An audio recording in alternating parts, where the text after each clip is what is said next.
everyone. This is Masood and And this is Masood and Mubeen. So you're listening to our podcast Went Again, and this podcast is a bit special because we are having our first female guest. The name of our guest is Aisha. So Aisha, please can you introduce yourself?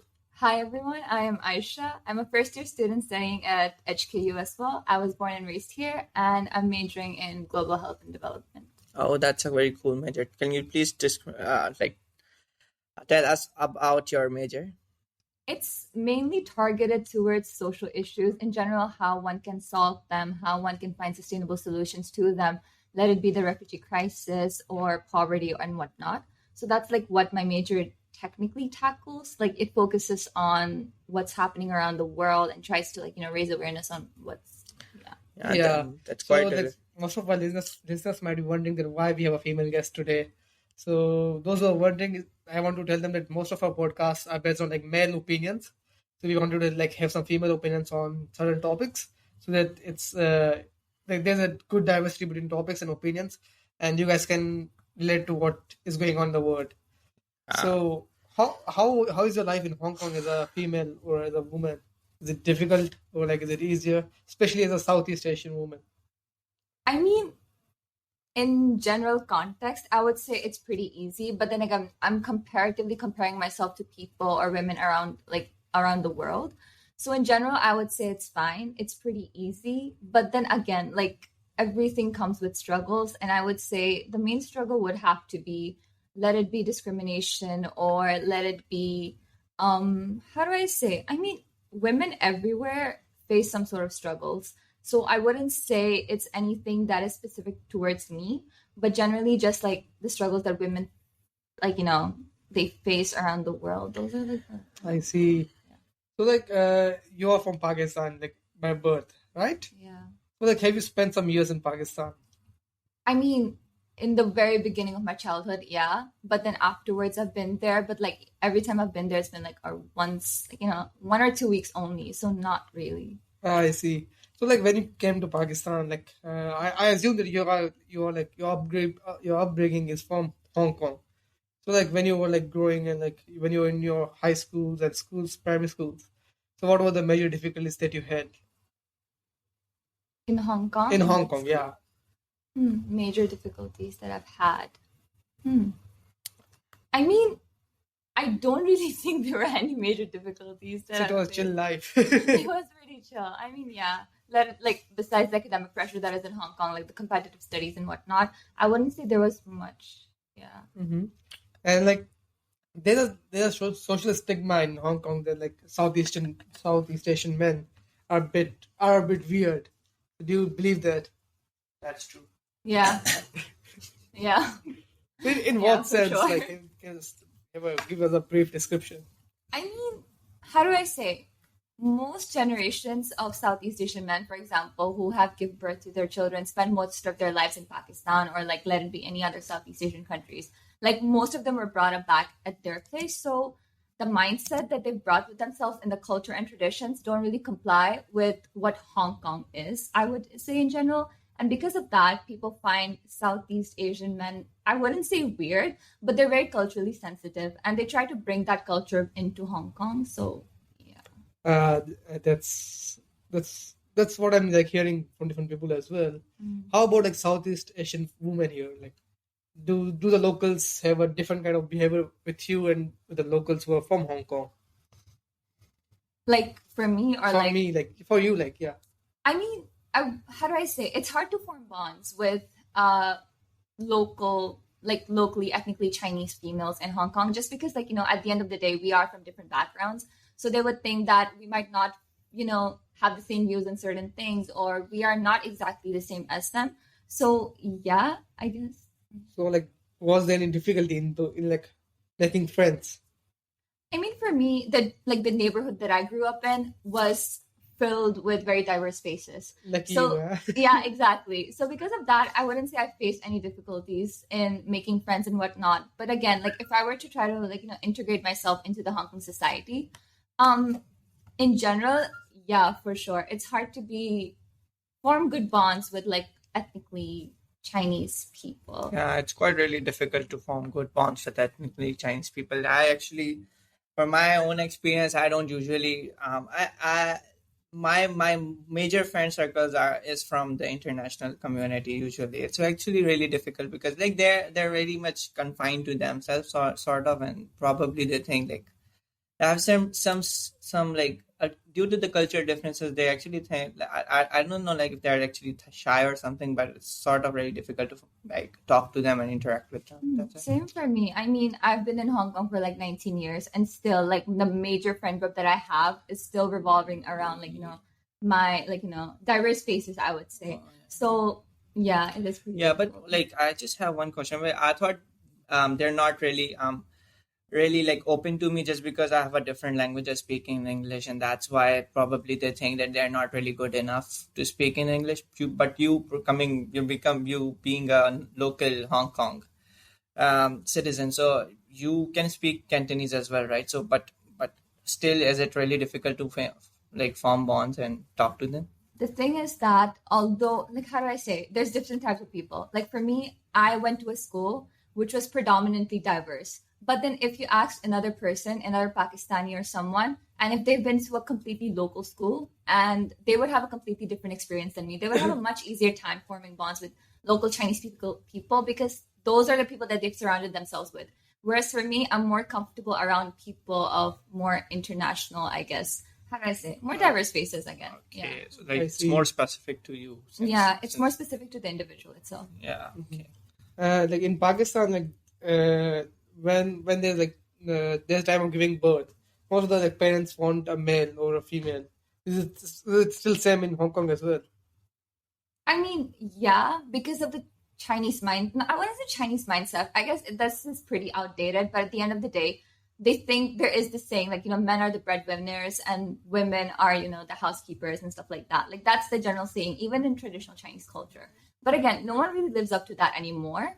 So I guess, but the thing is, there is that foundation of like, okay, yeah, men are the breadwinners. So the expectation is like, okay, if I do give birth to a male, it would be better. But it's not like as severe as before, I would say. Yeah, I won't like because like I've been like for in Hong Kong for like 6 months, and especially in my office the woman male ratio is like 80-20, so like they're like 80% women and 20% men only. So the thing is, there in Hong Kong culture, I've seen a lot of women working in offices in various different fields as well. So I don't think so. I think it's more like an outdated thing in Hong Kong, because if you roam around in Hong Kong, it's quite not like that.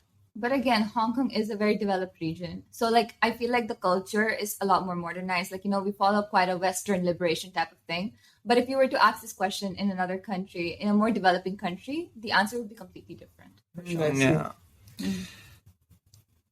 Yeah, so like what I was like reading about is that like although you can see that women and men are like almost all the same like in the work industry, but there are certain disputes there where there's like women might not get maternity leaves. If they get maternity leaves, then the salary might decrease and a lot more.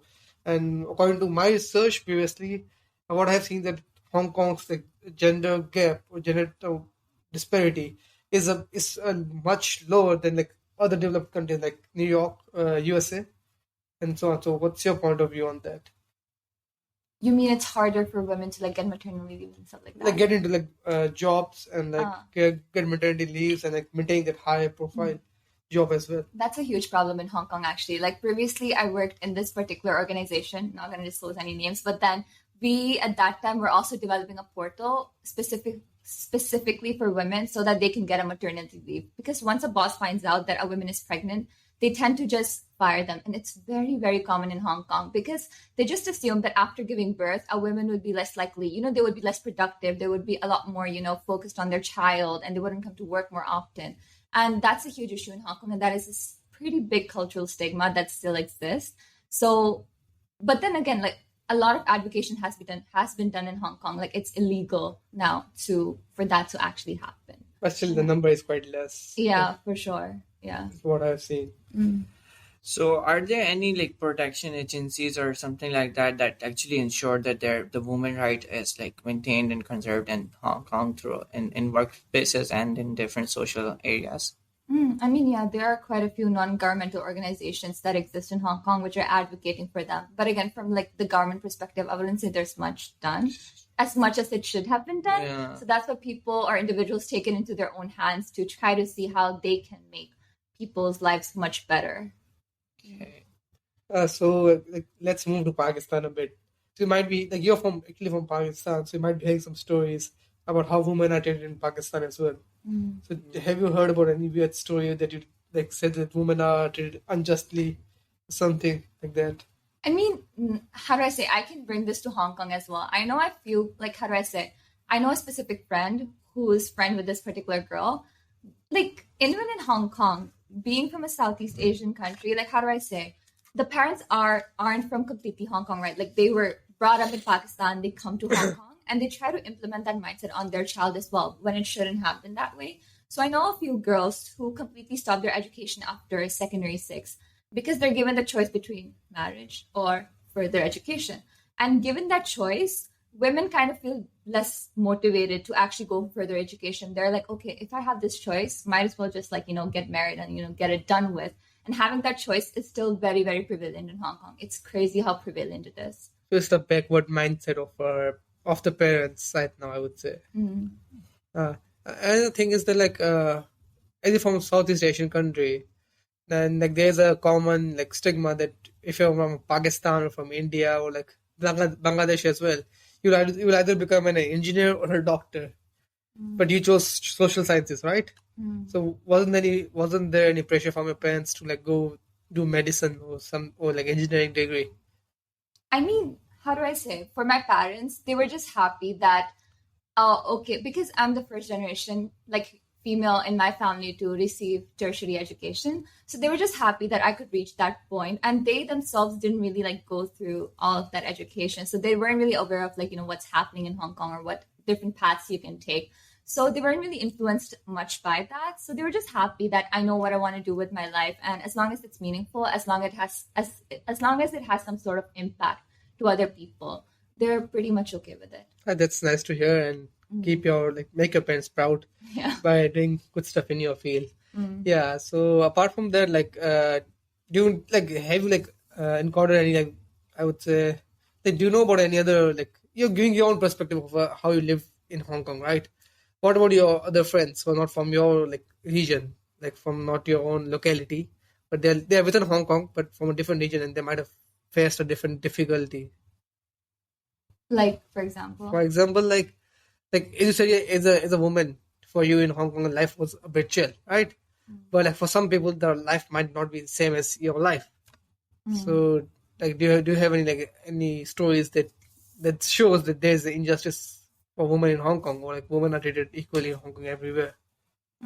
I mean, I know quite a few parents who wouldn't even let their child apply for, the Hong Kong curriculum is like you apply through JUPAS, and that's the only way you can get into tertiary education.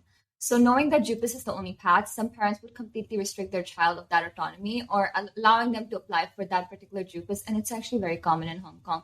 And because of that, a lot of teachers end up intervening in these kids' life to to see why haven't they applied for JUPAS and whatnot. They try to contact their parents because the child themselves cannot really force their parents to, fight with them. Because again, for example, if you're a Pakistani, there's a religious implication that you should be respectful to your parents and whatnot, right? So they can't really fight their parents. But if they have dreams, they would go to their teachers, and their teachers would be the one that would intervene. And that's actually very common. But again, even after that's done, after they're graduated, the student isn't under the teacher's umbrella. So they're still not granted education in general. I see. From your this description of your whatever you said, I have another question. Like, you are living in Hong Kong for a long time. So isn't there like any difficulty following your own religion or finding halal food? Because for us, we have been here for like 2 years, and it's just still hard for us to find halal food in Hong Kong. Yeah. So how do you manage to do those things within Hong Kong? I would say the hardest thing is I wouldn't say halal food is a big problem, because again, you can find vegetarian food anywhere now. Like, how to say veganism and vegetarian stuff. Like, it's kind of really, how to say, it's becoming very popular even among like Western stuff like that. I totally agree with you, but like I've like heard stories of a couple of friends who ordered a vegan food, but when they were eating, they found chicken in the vegan food. Yeah. It's that like there's a cross contamination there. Like for Chinese, chicken is a mandatory thing. I would say meat is a mandatory thing. So even in vegan food, they add some kind of meat. So how do you like how do you like address those issues? I mean, how do I say? That's why I usually don't eat often. I never eat out. Like I try my best to like restrict myself to eat out again because like I have parents in Hong Kong. They usually like they can cook for me and stuff like that. But I guess the hardest part about being a Muslim in Hong Kong would be how to fulfill your religious duties.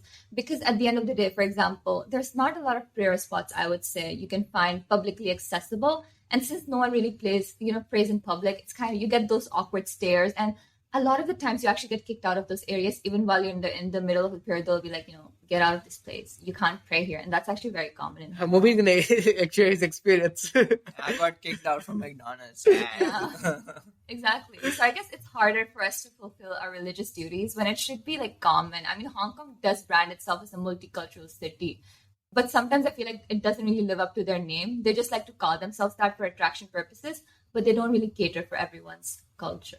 I see. So like as you have seen, like most of the students in HKU, I would say, you might not have encountered Pakistanis from Pakistan, the female Pakistanis from Pakistan. So like less female Pakistanis come to like HKU or Hong Kong in general. So would you advise them to like come to Hong Kong for studies or like for living? Oh, for sure. I mean, I would not just Hong Kong. I would just recommend them to try to, explore the outside world more, I guess, because how do I say? It's a completely different culture. It's a completely different mindset that you're exposed to. And I feel like just being exposed to that particular mindset is something that is very crucial so that you can see other people's perspectives and how other people can live their lives. And I feel like it just like opens up to you, opens you up to a lot more opportunities. And just having those choices is very important. So yes. I was thinking about one thing, like since you're actually from Pakistan as well, do you actually see a lot of like Pakistani women coming to Hong Kong as a foreign student studying in Hong Kong? I literally just met one today. That's it. Just met one today. Just met one today. And I think she's in year one, same batch. Yeah. Oh, that's cool. Yeah, like even like if I look like ahead of like before, like there was one or two Pakistani women. Yeah, like, they're just like they one are or 2 or 3 years seniors than us. Yeah, sure. Yeah, and there was a gap and there's no one. Yeah. No, there's no one. I've seen more PhD students. How do I say? More PhD, Pakistani students, but they're like completely married. And Yeah, they're married. And yeah. But like there are actually lower, like women are actually lower in number as compared to men, like, because since they're coming to Hong Kong. So like, is there any specific reasons for that? Like, But like at this moment, I would like say fun fact about HKU. HKU has like more female population than male population. It's 52 to 48 ratio. So wow. like HQ has more female than male. Still, women from Pakistan is don't consider is it because of like the Hong Kong's general male female population ratio? No, like it's not like that, but like you will see that in universities there are more female than male in Hong Kong. But when you go to the work industry, you will see a drastic drop. It will just become opposite. They are more male than female. I don't know why, but this is very different from me because the office that I actually go to, I have just 2 or 3 male guys, and I'm actually the 4th one who is just doing an internship there. So it's actually like very weird. Like you have to like say that. Yeah. So you were asking a question, right? So sorry for like abrupting it. You can like re-ask it. What was my question? I completely forgot about that thing. Sorry. So what I was talking about? I think you better continue. I actually forgot about that question now. Okay. So what are your future goals? Like in social science, you're doing global health and management, right? So do you want to join WHO or something? I don't want to be a part of someone else's organization, I would say. Personally, what I really, really want to do is work towards a specific goal, specific social issues. And I feel like that has to be women's education in general for me. That's why like I was like, really interested in today's topic. And why I want to do that topic is basically I feel like it can impact a lot. Like I feel like just working towards a specific issue will impact the economy, the individuals themselves, and just the population in general, because it is a pretty big issue still, especially in developing countries. So my specific goal would be to study this major, gain enough skills. Maybe I can go to WHO and stuff like that, but just to gain more skills so I can jump from that and hopefully develop my own organization in the So I future. would say you And, want to develop your own NGO. I something was like the that. founder of one of my NGO back in Pakistan. I Yeah, founded the So, SSG so Foundation. tell our listeners your story of your NGO, which I would didn't love run. to hear some. Yeah, I started that organization after my grade 11, like after completing my O But like, levels. let's be honest here. Why did you start it? Oh, that's a cool reason. Oh, okay. Let's be honest here, because I know the reason. Yeah, You can't lie in front of me. you want to know the reason? Okay. I know the reason. I want the listeners to know the reason. There were like literally a lot of reasons. Among those reasons, one of the reason was like I just wanted to apply to higher good universities. They wanted some volunteer work and stuff, so I created one organization that was just generally purposed for like helping out disabled children, and then working out for a cleaner and a good hygienic environment for the population. That was the main motto in the initial beginning, but later it actually changed somehow because I actually started enjoying that thing particularly, and our scope then later like broadened up to like giving free education.